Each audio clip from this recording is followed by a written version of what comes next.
दरअसल चुनाव जीतना हमारा उद्देश्य नहीं है, बल्कि दिए को घर घर पहुंचाना हमारा उद्देश्य है, ताकि देश की भावी पीढ़ी सांस्कृतिक राष्ट्रवाद की भावना से परिचित होकर आत्मनिर्भर भारत की दिशा में कदम ताल करे। श्रद्धेय कैलाशपति मिश्र जी। संगठन से ऐसा प्रेम और देश की ऐसी चिंता जब किसी नेता में होती है तो वो एक नेता तक सीमित नहीं बल्कि जननेता बन जाता है। भारतीय जनसंघ के अग्रणी नेताओं में से एक और भारतीय जनता पार्टी के पहली पीढ़ी के नेता श्रद्धेय श्री कैलाशपति मिश्र जी ऐसे ही महान व्यक्तित्व वाले जनप्रिय नेता थे, जिस दौर में जनसंघ के एक दो नेता चुनकर विधानसभा और संसद में पहुंचते थे, जिस दौर में जनसंघ को कुछ लोगों और जगहों की सीमित पार्टी कहा जाता था, उसी दौर में कैलाशपति मिश्र सरीखे नेताओं ने सत्ता के लक्ष्य को भुलाकर पहले दिया को बिहार और देश के घर घर तक पहुंचाने के काम अपने कंधों पर लिया।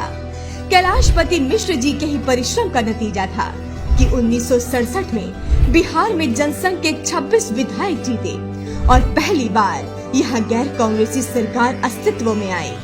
वहीं बिहार में जब 7 दिनों के लिए गठबंधन सरकार बनी तो पहली बार बीजेपी के 67 विधायक विधानसभा चुनकर पहुँचे। पार्टी के विकास को लेकर उनके किए गए कार्यों की बदौलत ही 2005 और 2010 में बिहार में भाजपा गठबंधन की सरकार बनी।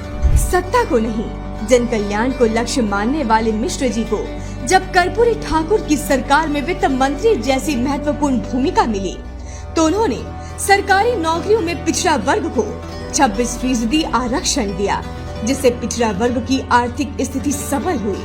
1980 के दशक में कैलाशपति मिश्र वो नेता थे जिन्होंने बिहार में बीजेपी का बीज बोया। वे बड़े नेताओं में थे, लेकिन गांव-गांव, खेत-खेत रिक्शे या साइकिल से ही चला करते थे। एक सफल राजनीतिज्ञ, सामाजिक कार्यकर्ता होने के साथ ही वे एक महान साहित्यकार भी थे।